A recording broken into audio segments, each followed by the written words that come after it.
Alright, welcome to another episode of Storytime Prisons on OpLegends. The IP is played at OpLegends.com. It'll be up on the screen right now. And let's get straight into today's story. But yeah, today's a pretty good one, if I must say so for myself. Obviously, the title will, speak for itself. I basically got chased by a prison inmate, or an escaped prison inmate, alright? So, I gotta set the scene first, obviously, right? So, first things first, me, a friend, his brother, and his friend all were kind of together this one day. It was like the day after. I think I spent the night at my friend's house, and it was the morning after. And keep in mind, I am like 10 years old, like literally, like I'm 10, maybe 11, like no older than that. And it's the morning after. We have like the sleepover or whatever. We're having dinner or whatnot, or not dinner, we're having breakfast in the morning. And his dad basically was reading the newspaper. And he reads the newspaper and he sees this little article, and he says, he was like, this is pretty weird, fellas. Take a look at this. And he basically shows us his article, and what the article says is that there was this guy who basically like escaped prison, or I don't know if it was necessarily prison or maybe just like holding or something. I'm not really sure what it was. It was a long time ago, but it was this guy who escaped this thing, and then he went out into this island and just like made a hut. And I forget what the reasoning was that the police couldn't just go and, get him or whatnot. There was some reason. I don't know if it was a legal reason or like a resource reason or something. But the police were not able to just go out there and get him and arrest him. They needed him like to do something wrong or something. Or maybe it would have been because it was on like international territory or something. Like, because just where it qualified as, like off the East Coast. It might have been like international terror. I really don't know. Regardless, the cops couldn't get this guy. But basically, he went to this island and literally just made this fucking hut, right? And happens to be this island was like walking distance from where we were staying, at my friend's house. And so obviously his dad is like, don't go there. Make sure y'all don't go there. Yada yada yada. Bad news bears, whatever. And so what do? Well, of course, we decided to go there. So we, got our stuff together. We got some walkie-talkies, in fact. We didn't have phones back then. Not that they didn't exist. We just were, 10, and so we didn't have a phone. But we got some walkie-talkies. We kept one at the house, and then we kept one or two to bring out to where we were. I mean, these weren't good walkie-talkies. It was like, they weren't going to be able to reach more than probably 50 feet distance, right? But it's this little walk that we go on. We have a few like supplies or whatever, right? And we get out into this marsh, and there's a couple pathways and whatnot. And so we go in this marsh, and we go into this walkway, and then there's like this kind of like not hidden passage or whatever, but like this like you have to basically cross the marsh in a pretty sketch way. I mean, if we weren't 10, we probably would have fallen in the thing because it was such a narrow and like light, path or whatever. Like we were just, nobody else really could probably get over there except us, right? And so we get to this island, right? And it's like, it's a bigger island. It's in kind of like the middle of the marsh and kind of like, towards the ocean or whatever. And it's definitely a big island, right? There's plenty of space, plenty of stuff there too. Whatever, right? And so now our task is to find this hut. We're obviously very intrigued. We have to find this hut. So we start, wandering around this island for, who knows how long. And just trying to see if we can find anything. And, for the first little bit, for the first while, to be honest, it's probably like 30-40 minutes of us like exploring this island. And we just did not find anything, right? We just could not find anything.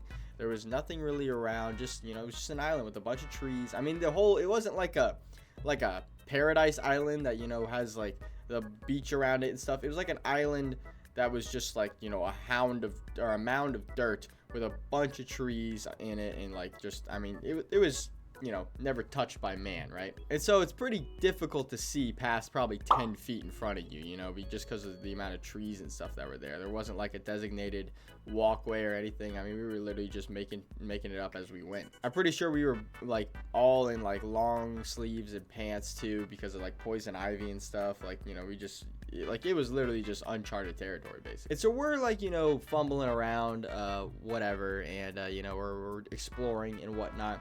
And eventually we managed to actually find it. We find this hut. I mean, it was literally like just made of sticks. There was nothing else. It was just a ton of sticks. It was like a huge teepee. Like it was actually pretty well done.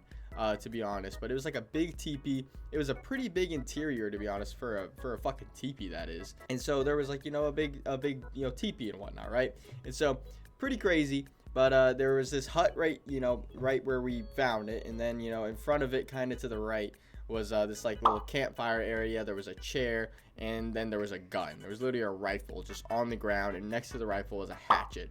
And so obviously at this point we're like, okay, we should be a little careful. Now the chance that we got there while this guy was not there is crazy. Now, we didn't even think about that at the time. We just I don't know what happened. We just decided to go and explore it, and I guess we just assumed the guy wouldn't be there. I don't know why, but lucky for us, he wasn't. And so, you know, we're looking around this place, and we go inside this little hut, right?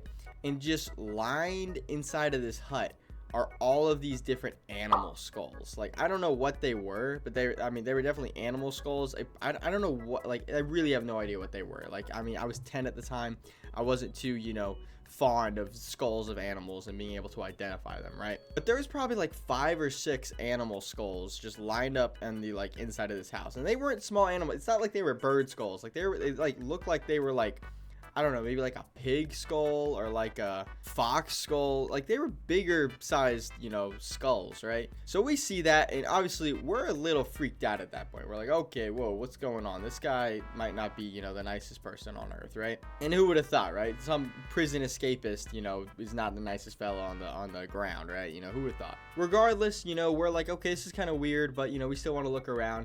And you know, to the left of it was this cooler, and we were like, okay, you know, let's check out this cooler. You know, just the brightest idea that we could have thought of. We open this cooler, and it's just meat, like just raw meat. So, you know what, you know, the only rightful thing to assume is that he probably butchered the animals, you know, kept their meat, put them in the cooler, and then just would keep the skulls too, I guess. But I mean, this man was basically fully living like as a savage, right? Like he had no access to any technology and stuff. He was just cooped up on this island, literally hunting to live, or so it seemed, at least. And so we see that, and we're like, oh my god, you know, this might not be the greatest idea. And we're like, okay, we kind of need to get out of here. So we start walking back, and literally probably 20 feet after walking back, we see, like, off in the distance, we see this person in this red shirt, and it was kind of hard to like make him out. I couldn't really tell who he was. Like, he was definitely white, I know that for a fact, but it was kind of hard to see his face. I think he had a hat on. He might have had a beard too. I can't really remember, but I do remember the red shirt, and I think he had camo pants on. This guy is basically kind of walking towards our direction, and he is really far away, and we are very small, and we're basically hiding behind like a bush at that point. And there was no way he would have seen us, but we see him walking, and then we see him with a rifle. Like, he had another rifle that he just was holding on his shoulder, right? Like, he's probably coming back from hunting, to be honest. And so we see him, and we're like, oh shit, this is bad. This is bad news bears. Like, this is not good. We need to get out of here. And so what we do is basically on like kind of the right side of where we were was like this hedge almost. Like, it wasn't like, you know, a classic hedge that you see in someone's front yard, but it was like similar, and it was just like a naturally formed hedge. And so it was really, you know, dense. It was hard to see the other side, and it was, you know, frankly like a barrier between the two sides of the hedge or whatever. And so we're like, okay, this guy is on the left side of the hedge. We need to get on the right side. So that's what we do. We like finagle our way through the bottom of this hedge, get to the other side, and we are just like trying to be quiet as a mouse, right? Just, you know, tiptoeing our way through. We do not want him to notice us at all and whatnot. And so we are just like, you know, basically just, you know, just terrified at that point. And so we're going, and we are like, I think we literally army crawled like part of the distance because we were so scared. And that's the only thing we had like that we thought of that we could do, you know, in that situation, being 10 years old. We're like, okay, let's just army crawl. And so we're doing that, and then next thing we know, we look up and we see this guy just crossing the other side of this hedge. Like, he's literally just passing us by, right? And we all stood still. We're all looking at each other like, holy shit, what is about to happen? This guy is literally right there. So he passes us by. He was real close to us, but at the same time, it was a deep hedge. We really probably only saw his shirt, and my friend said he saw his gun too. So like, that was just confirmation that he had a gun on him. And so he gets past us, and instead of us just, you know, continuing what we were doing, which was pretty successful, and calmly, you know, moving our way to the end of this island, we all get up and just sprint as fast as we can away from this, right? Because we're at this point, we're thinking, oh, he's gone. We start running, we'll outrun him, right? In reality, if he were to have turned around and charged, he like would have got caught up to us pretty quick. We were literally 10 years old.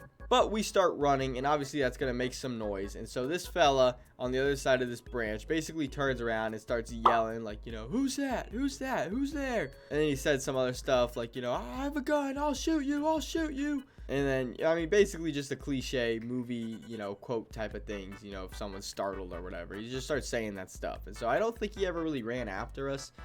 Because in reality, he probably knew that we weren't, like law enforcement or something. But regardless, we start hearing that and we are freaked the fuck out. Like, we really think we're probably gonna die right here, right?